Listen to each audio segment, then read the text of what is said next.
Hello दोस्तों, आज की कहानी है तलाक देने की अनोखी शर्त। जब पवन रात को घर पहुंचा तो उसकी पत्नी सीमा ने खाना लगाया। पवन ने उसका हाथ अपने हाथ में लिया और कहा, मुझे तुमसे कुछ जरूरी बात कहना है। वो शांत बैठकर खाना खा रही थी। सीमा की आंखों में कुछ दर्द सा साफ नजर आ रहा था। पवन को नहीं पता उससे कैसे कहें, मगर उसे बताना ही था। पवन ने बड़ी शांति से कहा, मुझे तलाक चाहिए। पवन को लगा कि उसके कहे शब्दों से सीमा को कोई फर्क नहीं पड़ा, पर सीमा ने पूछा, क्यों तलाक चाहिए? पवन ने उसके सवालों को अनसुना किया तो सीमा को गुस्सा आ गया।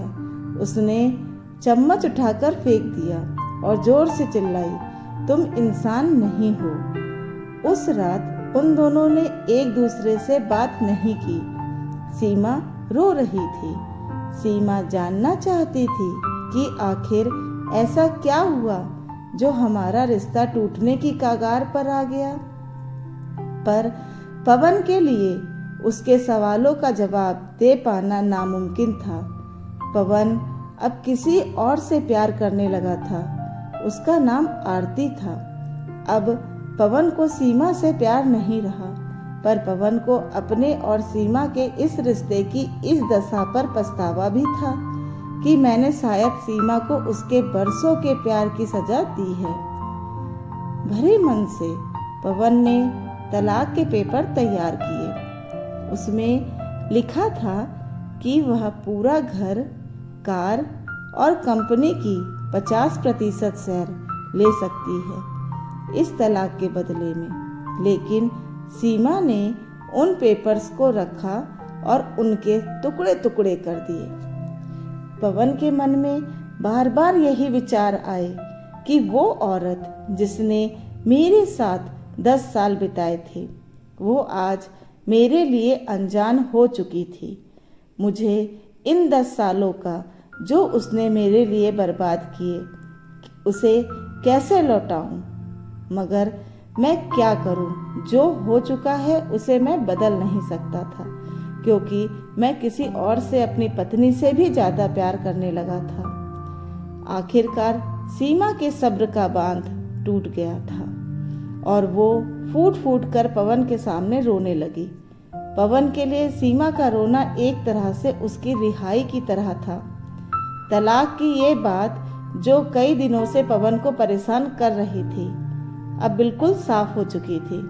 अगले दिन पवन घर काफी देर से आया। उसने देखा कि सीमा टेबल पर बैठकर कुछ लिख रही थी। पवन ने शाम का खाना नहीं खाया था, लेकिन फिर भी वह सीधे ऊपर जाकर अपने कमरे में सो गया, क्योंकि पूरा दिन आरती के साथ रहने और कई जगह घूमने के बाद वह थक गया था। सीमा रात को उसी टेबल पर लिखते लिखते सो गई थी। सुबह उसने तलाक देने की शर्त बताई। वह अब पवन से कुछ भी लेना नहीं चाहती थी। उसे सिर्फ तलाक से पहले 1 महीने का समय चाहिए था। सीमा ने आग्रह किया था कि इस 1 महीने में हम दोनों वही पुराना वाला जीवन जिए जितना संभव हो सके, क्योंकि आने वाले महीने में उनके बेटे की परीक्षा है। सीमा नहीं चाहती थी कि उनके टूटते रिश्ते का प्रभाव उसकी पढ़ाई पर पड़े। पवन को भी यह ठीक लगा, मगर वो कुछ और भी चाहती थी। जैसे शादी के दिन पवन सीमा को उठाकर अपने कमरे तक ले गया था, उसी तरह रोज 1 महीने तक पवन सीमा को अपने कमरे से उठाकर मुख्य द्वार तक ले जाएगा। पवन को लगा यह पागलपन है, मगर इन आखिरी दिनों को थोड़ा अच्छा बनाने के लिए पवन सीमा की यह शर्त स्वीकार कर लेता है। पवन ने आरती को अपनी पत्नी की सभी शर्त बताई। वो हंसने लगी। उसे लगा कि सीमा कितने भी तरीके अपना ले, तलाक होना तो तय है। एक दिन सीमा अपनी पसंद की साड़ी निकाल रही थी, लेकिन कुछ खास ढूंढ नहीं पाई। सीमा ने सांस भरते हुए कहा कि उसके सारे कपड़े बड़े पड़ने लगे हैं। तब पवन को पता चला कि वह काफी दुबली हो गई है और इसीलिए वह उसे आसानी से उठा पा रहा था। पवन के दिल को एक झटका सा लगा कि सीमा ने अपने दिल में काफी सारा दर्द छुपा रखा था। पता नहीं कैसे पवन आगे बढ़ा और उसके सिर को छूकर देखा।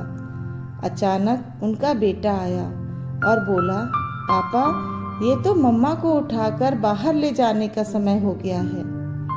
उसके लिए अपने पापा द्वारा मम्मा को इस तरह उठाकर ले जाते हुए देखना जीवन का अभिन्न अंग बन गया था। सीमा ने अपने बच्चे को बुलाया। पवन ने अपना चेहरा दूसरी तरफ कर लिया और सीमा अपने बच्चे को जोर से गले लगाती है। कहीं वह पवन को लगा कहीं वह अपना निर्णय न बदल ले।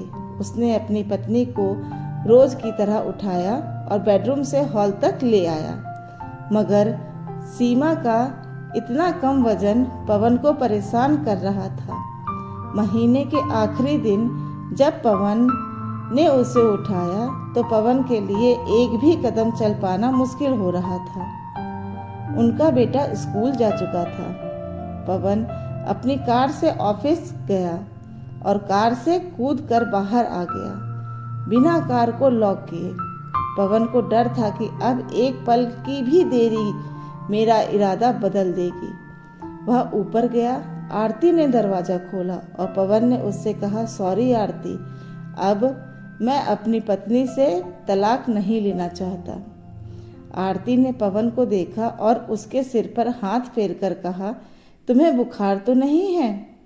पवन ने उसका हाथ हटाया और कहा, सॉरी आरती, अब मुझे अपनी पत्नी से तलाक नहीं चाहिए। पवन ने कहा, हमारी शादीशुदा जिंदगी शायद हम दोनों के ध्यान न देने की वजह से बोरिंग हो गई थी, लेकिन इसका मतलब यह कतई नहीं है कि हम एक दूसरे से प्यार नहीं करते। अब मुझे एहसास हुआ है कि जिस दिन मैं उसे शादी करके अपने घर लाया था, उस दिन से जीवन के आखिरी दिन तक मुझे उसका साथ निभाना है। यह सब सुनकर आरती के होश उड़ गए। उसने पवन को एक जोरदार चांटा जड़ा। वह रोने लगी और दरवाजा अंदर से बंद कर लिया। पवन सीढ़ियों से नीचे उतरा और आकर अपने कार में बैठ गया। आगे एक फूल वाले की दुकान पर रुका और अपनी प्यारी पत्नी सीमा के लिए एक सुंदर सा गुलदस्ता लिया। दुकानदार ने पूछा कि इस पर क्या लिखना है।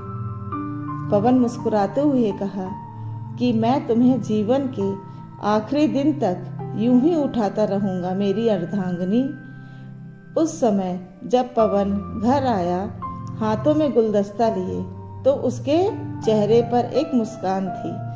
पवन ऊपर अपने कमरे की तरफ भाग कर गया, लेकिन तब तक सीमा उसे छोड़कर इस दुनिया से जा चुकी थी, हमेशा के लिए।